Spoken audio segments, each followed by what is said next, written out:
Now, let's see here. I hope I'm doing everything right here. All right. Here we go. Kaitlyn, am I sharing my screen? Not yet. Okay. Tell me when.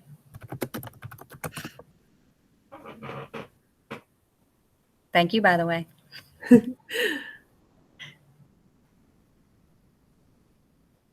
I had trouble getting it going the first round, so. Oh, no. This is why I couldn't sleep last night. It was all about technology. So for those of you that are there listening to us, you can run a Girls Who Code class or club and know nothing about coding. I am evidence of that. No problem. Is it showing now? Nope. Oh, come on. Let me see.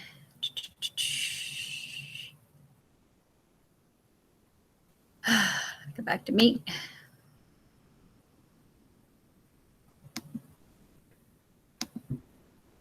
We'll get these glitches out here. Okay, I'm going to try another time, crossing my fingers. Oh, there it goes.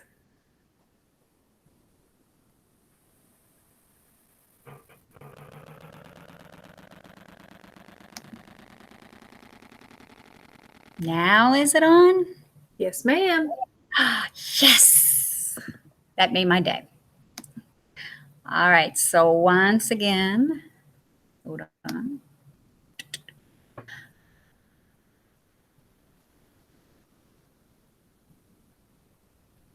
Okay. Once again, I'm Mary Fowler, and I'm here with Kaitlyn Henson. Not this past spring, but the spring before, got to talking to Brandy about some things, and she mentioned Girls Who Code. And I was like, well, what's that?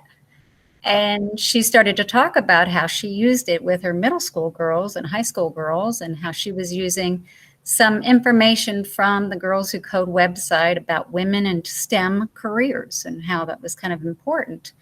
And I was on board then. So when I got online, I figured out how to actually activate and begin our Girls Who Code club for Vine Grove Elementary.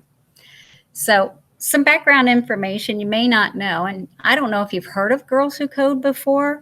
They actually had an ad in the Super Bowl this year, which my girls, when they got back to school, were so excited about. Oh, Miss Fowler, you wouldn't believe what I saw at the Super Bowl commercials. So it was really cool. But they are an organization, and they're trying to close that gap that we have between girls that are taking those technology careers, or I should say running with those technology careers, and those technology careers that are mostly staffed by men. So as you see in the stats here, 1995, 37% of computer scientists were women. And today it's only 24%. So we are losing girls. We're losing them mostly between the ages of 13 and 17. So if you want to start a Girls Who Code club, you can start it for anywhere grades 3 through 12. And they are now offering a looping opportunity for girls who are exiting 12th grade that are going on to college, and they're looping with the Girls Who Code. So I thought that was pretty cool. That's something new that I just recently learned. The organization of the club, you're going to get free curriculum from them. So they will tell you exactly how to run the meeting if you want an exact, here's how to do it. Now, if you want to go off on your own a little bit and do some other things like Kaitlyn and I did, then you're welcome to do that as well. They do have a free curriculum for you. So they give you ideas for each club meeting as to what they might want you to do. They do have support. I had a person who was a liaison between the code and I that we would text or we would email back and forth. The club itself can run 1 to 2 hours per week. Kaitlyn and I, we had our club meet on Friday afternoons after school. So it was right after they got out of school until 3:30. So it was about an hour. Last year's club, this was the best part. You get $300 per semester from the club. It's resources that are provided to you. And I I think in all, we ran the club for the entire year. I think, Kaitlyn, you can correct me if I'm wrong, but I think we ended up getting about $900 in all. The club allows for beginner to advanced computer skills. And as I said already, you don't need coding experience to be the facilitator. You can run the 3 through 5 club unplugged. So if you don't have Chromebooks for everyone, you can do it without Chromebooks. It's more of coding, paper, and pencil activities. But our girls, we ran Chromebooks. We also ran Spiros. 6th through 12th, you do have to have a computer. They require the computer because the girls are actually doing a project, and it's a project they can add on and build on. So that's pretty cool too. They give you lessons for a 10-week or 15-week period, and the resources now over the summer, they've just added all of this virtual meeting resources. So if you want to do a club and do it virtually, that's an option too. The club facilitator. I'm a club facilitator, so is Kaitlyn. We secure club meeting space. We register the club with Girls Who Code. So once you get onto the Girls Who Code website, they'll ask you for information, and they will actually give you a club code. They keep track of where their clubs are. So let's say somebody moves from one area to another, and they say, man, I was in Girls Who Code back in, I don't know, Arizona or California, and I'm looking for a club. Can you tell me where the clubs are? Then Girls Who Code can hook them up with whatever club is meeting nearby. You can utilize the club resources from the Girls Who Code Club HQ. You get a facilitator toolkit, and that toolkit's pretty cool because it has things like papers that you can send home with the kids, introduction letters, ways for them to get involved. And it also has your how to sign up for Girls Who Code. They need to get on that site because that way they will have resources available to them as well. Once they are in the club on the site, that's when the Girls Who Code Club knows how many students you have. And that's going to be important. A club can have as small as a minimum of what? I think it's 3 students. So that's not bad. We had 14. We decided to go with 12, and then we had 2 girls join our club later. The only problem was the girls who joined later, it was a hard time getting a free t-shirt for them. T-shirts had already been out of stock. So I would suggest that you wait until you have all of your members until you order any resources for them. Your job as a facilitator is, of course, to communicate with your club members as well as any parents that you have. And Kaitlyn and I did that through Class Dojo. If we had to change our meetings or cancel our meetings, we use Class Dojo for that. But we also, we sent pictures each meeting to let parents know what their daughters were doing in Girls Who Code. And I think parents were very appreciative of that. So Class Dojo was a good way to keep in contact. You do need to communicate with the Girls Who Code support personnel. If it's, hey, I got a question, or no, we're doing great. And then Kaitlyn will love this one. You do need to probably twist the arm of a close colleague to help you run the club. You don't have to have another person, but let's say you're out sick. The club can still meet without you. So if you can sort of twist an arm, and if you're like me, you twist an arm of someone who's very good with coding and understands computers. And that way you end up looking good, and they're doing all that work. Sorry, Kaitlyn. Funding your club, the Girls Who Code will give to you $300 per semester. Like I said, I was surprised. I guess it was around February to find out that I had $600 more to spend. And you're like, whoa, what am I going to do with this money? Well, they offer for you an Expensify account. Now, here's where it gets a little tricky, but it's not too much, though. You buy things, let's say I bought Spheros through Amazon. So what I would do would be I would purchase those items, and I would get the receipt right there on the website. Thank you for your order. Here's your receipt. And I would just screenshot that, put that on my Expensify app, and then it would run through the club. So it would be, I'd say a good week or so, and I would get my money back. Now, I didn't have Girls Who Code money for our snacks and drinks. I just bought those myself. If you choose that option, you can have your own snacks brought to you or sent to you. They'll be mailed in one big box kind of thing. Mr. Snack Box offers that. I didn't want to use my money for snacks because I thought we needed more, technology. We need Spheros because my idea this year was to have each girl 1-to-1 with a Sphero and a Kindle. Now, to run a Sphero, you need a Kindle Fire, so we purchased those items through there. At the end of the year, I also had some extra money to buy some other things, so that was pretty cool. We also asked for a grant through the Central Kentucky Community Foundation. If you know anything about the Hardin County Schools Partnership Grants, you can get $500. Grant application is easy. I went ahead and applied for both Kaitlyn and I, so we ended up getting $1,000 together. So we now have 14 Spheros and 14 Kindles, and the Kindles, some of them were purchased through PTO funds. There's other opportunities provided for funding. Maybe you can have Dow grants for the coming year. I know Dow sometimes does grants for STEM and science sort of materials. So there's all kinds of grants out there and opportunities for money. Any questions so far? All right. So here's some good hints to get your club up and running successfully. Make sure you access that Facilitator toolkit.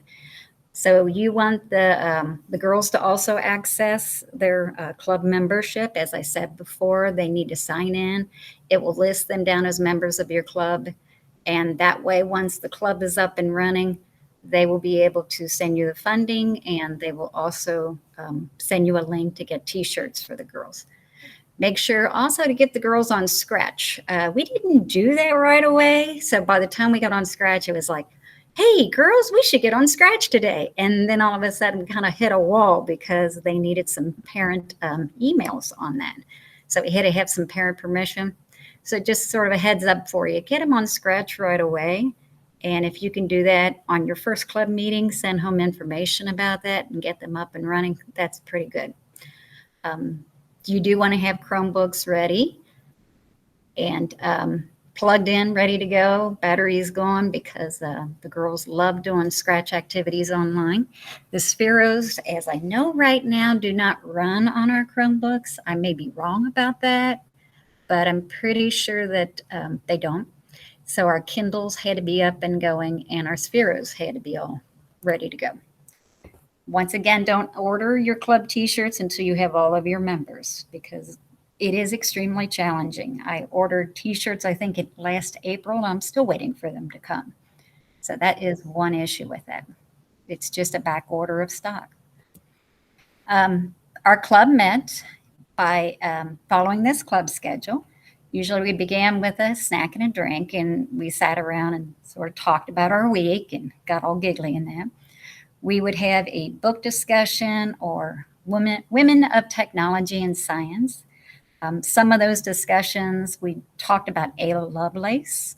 Ada Lovelace is known as the first woman who was a coder. She had a friend who had invented a machine, and she wrote the directions down for how to use the machine. So she's given that distinction.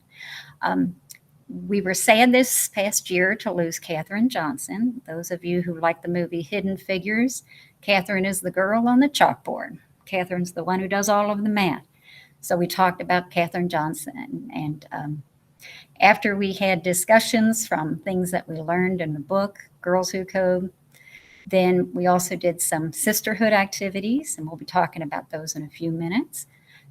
Coding activities came after that, and clubs that are for grades 6 through 12. This is when you would work on an impact project. And then we would do a wrap up at the end. So that's kind of our schedule. Any questions about that?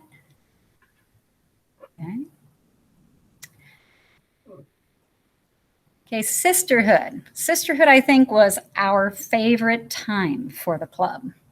The intent of our sisterhood activity was to create that friendship, that strong bond between the girls. And boy, did it ever.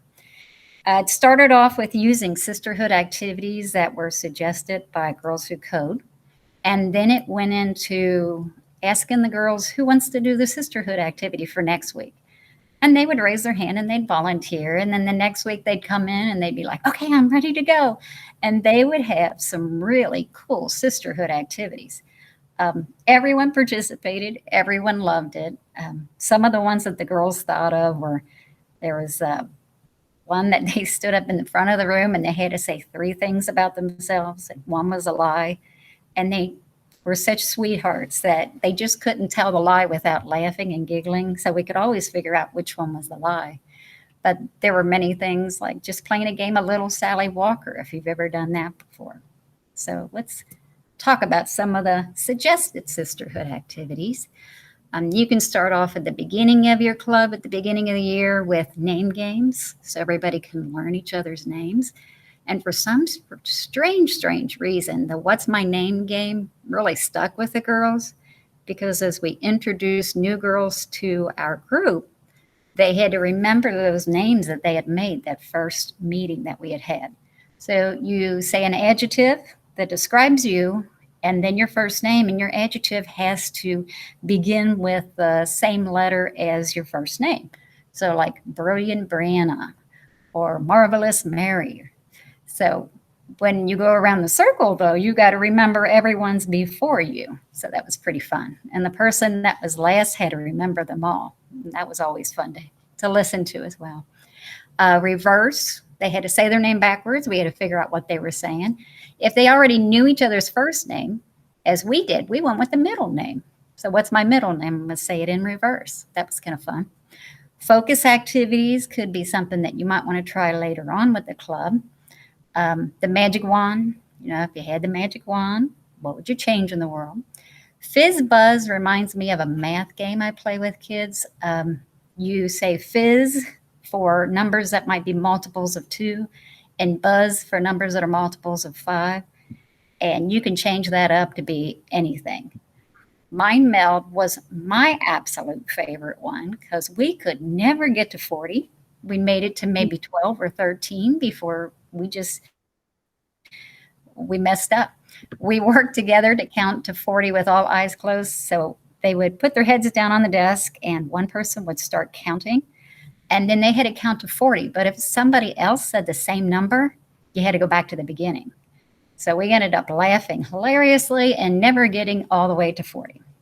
And we did that virtually at the end of the year because with NTI, the girls still wanted to meet. And I mean, they were begging to meet. So it's like, okay, let's start doing Google Meets. So we did that on Friday afternoons, and we would start off with the sisterhood activities still. Active energizers, the body part twister. Let's say you say elbows, 3 elbows on the floor. That means the girls have to work together to get only 3 elbows on the floor. You could say 5 feet on the floor. Girls would work together to only have 5 feet. And to make it a little bit harder, you could do those 2 together. Shakedown, I have a link there for Shakedown. This is something we did not do, but it is an exciting game too. It's a lot of flinging your arms and your feet and counting down from 10 and then 9 and then 8. So it's very active. I'm thinking about using that in regular class this year just to get some motion going, some activity. And now we're going to talk about coding activities. So Kaitlyn's going to take it over. So let me see. Kaitlyn, you want me to just run slides for you? That's fine. It's up to you. Okay. I'll go ahead and run slides for you then. Okay. So one of the activities we did involved Scratch, like the website that we talked about earlier, in a box, I think, that we got from Brandy, right? That's where we got these cards. You had them. I bet you got them from Brandy. I believe that I got these cards from Brandy. They have them on Amazon, though. They're like little task cards. And so they're color-coded by each task. So one of them, I think, was to code a disco party. And so each of these codes, it'll walk them through step by step on each of the cards on how to actually get their digital dance party to be coded. And the kids loved this one. I'm not sure which one they were working on in this picture, but they really liked this one. let's see. Oh, I can't switch the slide. I'm trying to keep this. I got it. Another one that we did was tag, or sharks and minnows. And so one team would work with their Sphero in the drive function. And so they could just turn their Sphero whatever color they wanted. Normally the sharks were red. And so then the other team would code their Sphero. So they would make it to where their Sphero started out the color blue, but when something hit their Sphero or it hit something else, it would turn red. So then when the girls that were the sharks would drive and try to drive into the blue Spheros, if they hit them, they would turn red, and then they had to switch places.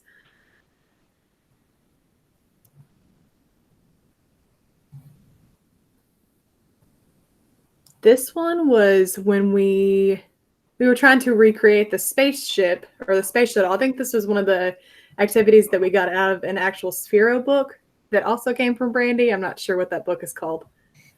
Computer Science Foundations by Sphero. There we go. Maybe that's the one. They had to code their Sphero to say 3, 2, 1, blast off, and make their Sphero look like a little fireball and actually move and blast off. So we just have 2 videos here of 2 of the girls that got it to work.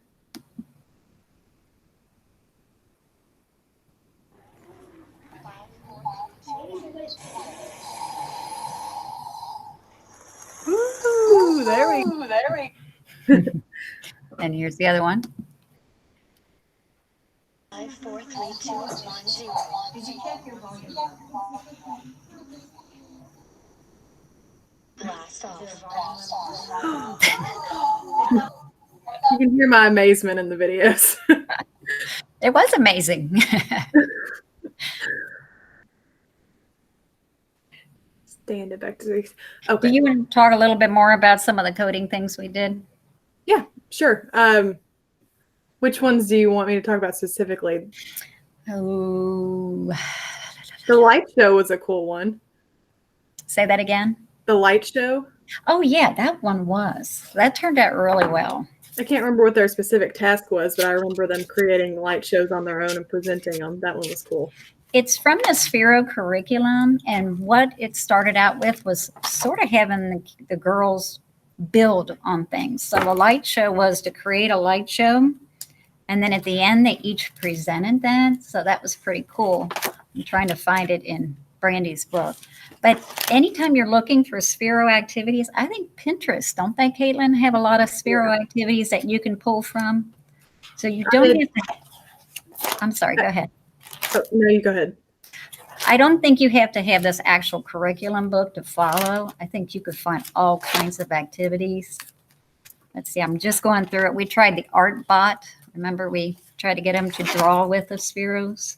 Oh, that one was cool. They had to attach markers with masking tape or a cup and then draw on a big sheet of paper. Let's see, it's called My Friend Hugh.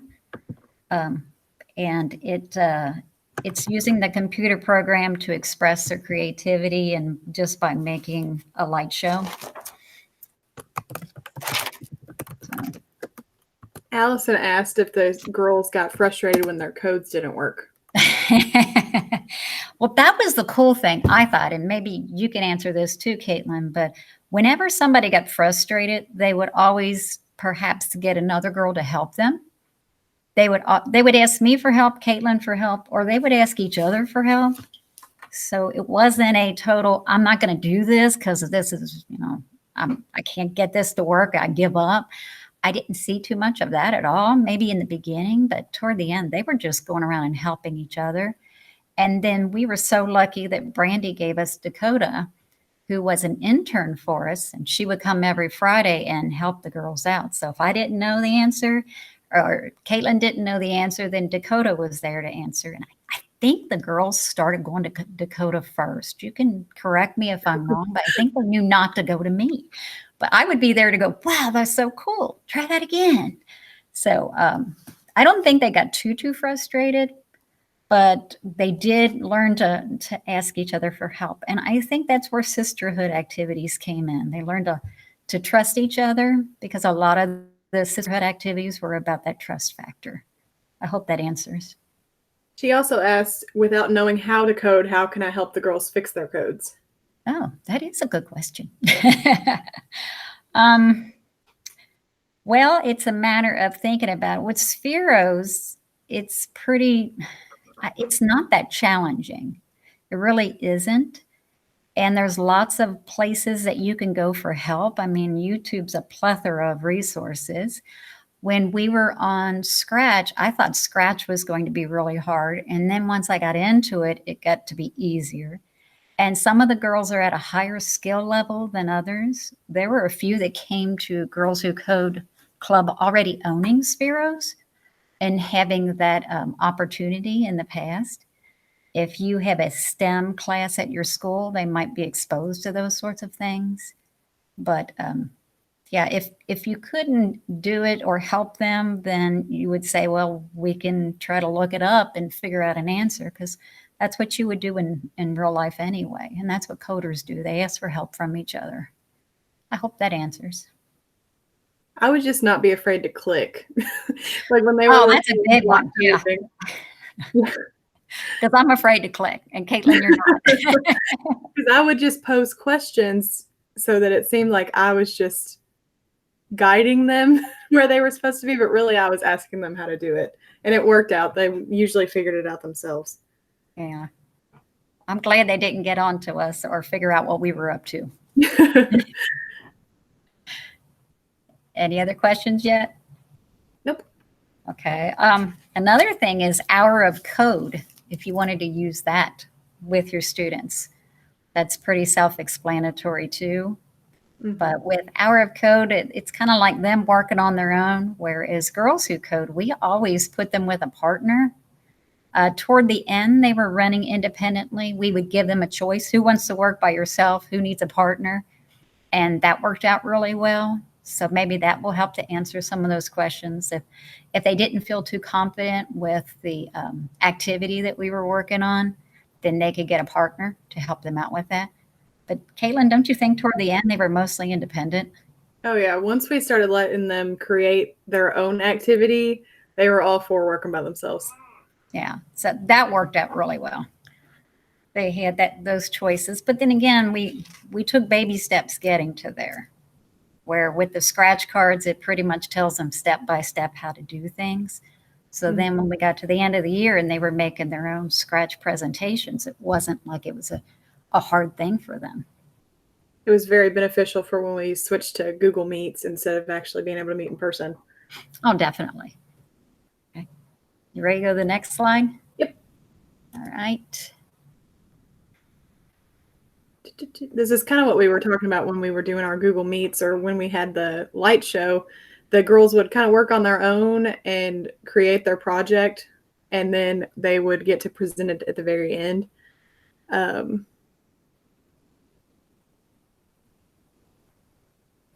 That's pretty much all that is, correct?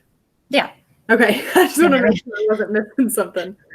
Well, Girls Who Code, the club itself, they call them stand-up activities or stand-ups. So they have some ideas there on the hq.com website of Girls Who Code, and they can show you that or give you ideas of how to do that with them. Gotcha. Okay. Ooh.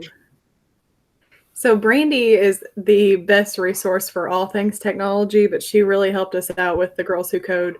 She gave us one of her coding students, Dakota, who we've talked about a few times. And she was the best for the club, I think. Mm-hmm. You can also get outside resources. I don't think that we ended up using Dow Chemical, but we had talked about it, I think. We had talked about it. That's true. A resource that I have found over the summer is a website called She Can STEM. So especially it's geared toward those groups that are grade 6 and higher, but I don't see why our girls at well, we did grades 4 and 5. I don't see why it wouldn't help them too, because it's pretty much just telling stories of women in their STEM careers and the challenges that they have faced. So I thought that would be good for that time before you do your sisterhood activity when the girls are busy eating and drinking and you want to fill that time with something that's beneficial for them. That's kind of a good resource for you to go to. Hmm. And of course, I talked about Hour of Code. There's a lot of things on Hour of Code. Some of those scratch card activities, I think, Kaitlyn, are on that Hour of Code. Yes. And when our girls started, I'm sorry. I think Dakota did a few of those Hour of Code activities with them. Yeah, she did that too. And when our girls started to talk about Python, what's Python? Then we could go to Hour of Code and start looking at some of those things too. You can also use discovery.org. They have a really good coding program too. Oh yeah, that's true. Some future plans for us. I would love to see some middle and high school teachers jumping into Girls Who Code, because Kaitlyn, you can kind of back me up with this. Our 5th grade girls that are going into 6th grade were totally bummed at the end of the year, thinking that they would not have a Girls Who Code club next year because they enjoyed it so much. I really would like to see the clubs going into middle school and then high school. As I said at the beginning, trying to get these girls to continue to be interested in STEM careers and get them into the workplace in a STEM career, it's going to take some help from us. We're going to have to show them that they can do it. Coding is not just for boys. And it would be beneficial to have more women coders anyway in the world. That's just how I feel about things. Absolutely. Hey, ladies, can I ask you a question real quick? Sure. Okay, so last year, I'm at Bluegrass. This is Margie Finley. Last year, Jamie Chenault ran our Girls Who Code Club, and I did STLP. And this next school year, I'm planning to do the Girls Who Code Club, but we also have the STLP. I see our new tech teacher, Kayla Queen's on here. I'm planning on hitting him up to help with STLP. But I guess my question is, with that, is trying to balance that out. I don't know, like timing, so that because I usually stay after, with my STLP kids one day. I'm wondering how I can kind of balance that out. Do you have any suggestions? In your STLP group, do you have girls and boys? I do have girls and boys. Okay, so is there a chance where your girls could get together and do some of now that you're in the middle school, so Yes. they're working on a project anyway through Girls Who Code. So wouldn't that lend itself to your STLP project? Or do you have to do your STLP project as one big group? No, STLP is set up in smaller groups. I guess in my mind, I'm just wondering how hands-on my Girls Who Code Club would be in that, because that's what we tried to do, I guess, last year, is just kind of put those kind of together. Yeah. But really what ended up happening is I worked with the STLP kids as much as I could, but then I was trying to go and check on our Girls Who Code, but Jamie was pretty much doing everything with them. So I was wondering, like I said, I plan on hitting up Caleb to help out with it. But I was just kind of, I guess, trying to figure out how much time consuming is it with the Girls Who Code, and would I need to try to make that separate in some way, or just tell him that, hey, I need you here.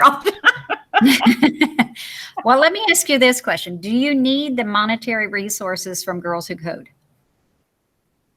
I'm sorry, say that again. Do you need the money from Girls Who Code? Are you wanting to run a club and have those funds available? Well, I mean, that would be good, so we could purchase some items. Okay. So you could run the club, and if you could twist his arm like I twisted Kaitlyn's arm, then he could take perhaps the guys or the girls who aren't, wanting to be part of the Girls Who Code Club and run those as 2 separate groups within the same room. I don't see why some of those activities that we call sisterhood activities couldn't be for the whole group anyway. But mostly when you're talking about middle school with Girls Who Code, they have to do that. They're working toward a project anyway. So it seems to me that Girls Who Code would lend itself to an STLP group. But then again, I'm in elementary and I don't know much about your little world. So I'm like, I hope I can help you that way. But it is easy to get online to Girls Who Code and ask questions, and they'll get back to you very quickly. So that could be something that maybe you just want to talk to them about, as to, has it ever been run with a concurrent club? I don't know. Okay, thank you. I was just looking for suggestions and anything that kind of picking your brain. Yeah, I visualize just them being off on their own, doing kind of their own thing as a group of girls. I can see that happening for you. I wish you good luck. I definitely can see where this could fit in. Any other questions? Heather says that Makey kits have endless possibilities. Oh, she saw that on our list.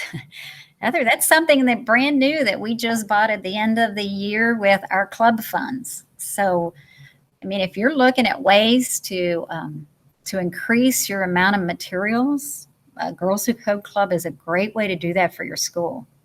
And we did purchase one Makey invention kit, and it looks really cool. And then the Meg Do cardboard construction tool set, we got that too. So those are some things. I don't know if you've ever been to the Teacher Geek website, but I saw some really cool materials on Teacher Geek that are kind of expensive, that have more of an engineering bent to them as well as these two tools. So that might be a good website for you to go to when you have club funds. We definitely need to be thinking about more grant opportunities and more coding gadgets. I don't know. I always go to Kaitlyn and say, hey, we got this much money. What do you want to buy? She seems to know what might be out there. So I think Sphero will continue to make their bolts, but I am sure that they're working on other things as well. So that's something we have to keep in mind. Keeping our Kindle Fires or whatever it is that's running our Spheros up to date, or buying new ones. So we always have to be looking at our club funds that way. But other than that, I thought when I went into Girls Who Code Club that I had to follow it to the T, that somebody would be looking at me and watching me and making sure that I was doing exactly as they wanted it to be done. But I found that I could take some ideas from each meeting and expand on those, and we could do our things that fit our girls. So I thought, I made it work for our girls. I don't know. I'm pretty sure they were happy with it, but we kind of adapted it a little bit. So we didn't follow. They have a Girls Who Code book. I started reading it, got through the first and second chapter, easy peasy lemon squeezy. Got to that third chapter, it was all about coding, and I was like, oh my gosh, I don't know. But maybe some of our middle school girls could get through it. With our T-shirts that came in that were free for the girls, for the members, they also sent a Girls Who Code. They have a fictional series now, and they sent 5 of those books. Our library now carries all of those, editions in that series, and they are accelerated reader books too. And the girls, they liked the series. It's called The Friendship Code. Girls Who Code, The Friendship Code. They really liked reading those too. So that was kind of cool. Any other questions? Heather also said that there is a cheaper version of Makey on Amazon. The name brand is $50, and the non-name brand is only $15. Get out of town. Wow. $15? She said she was going to share it in the chat. Excellent. Thank you. So I guess it's not called Makey, but it's a generic. Mm-hmm. Okay.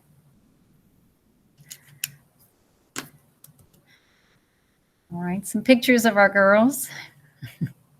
As you see, we have the Kindle Fires that have the protection on them. So they're kind of a student use or a kid use on Kindle Fires. They were like, I think, $59 or something like that. The girls are doing a Sisterhood activity on the left. They're doing their coding with Sphero's activity on the right. So on the right, she was showing us how many blocks of code her Sphero was running on that program. She was pretty proud of that. It's pretty cool. There's Dakota on the left with one of our girls, and they're in an intense conversation about Python. So that was pretty cool.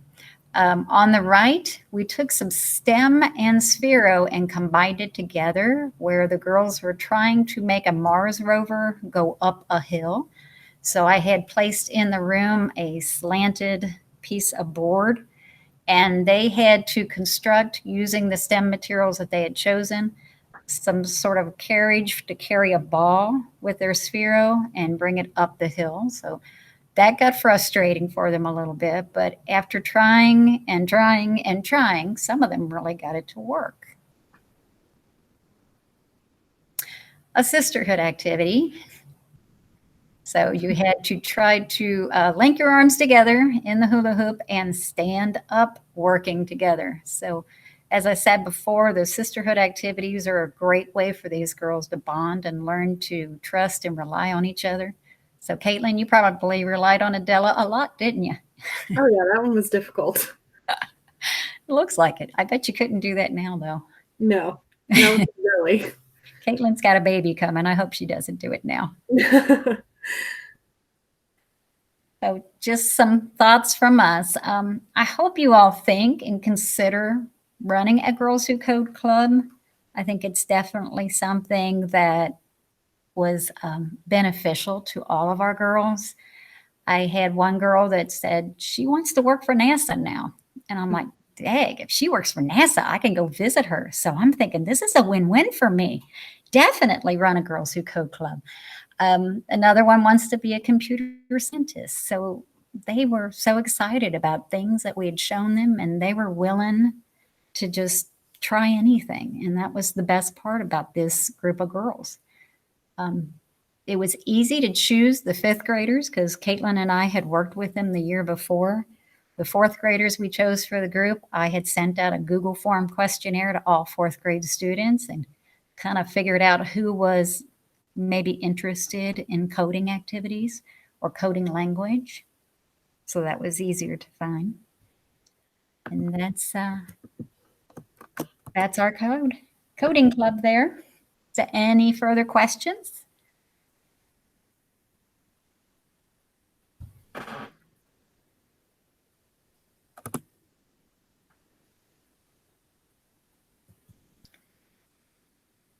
Okay, so Kaitlyn's going to put our form in the chat room.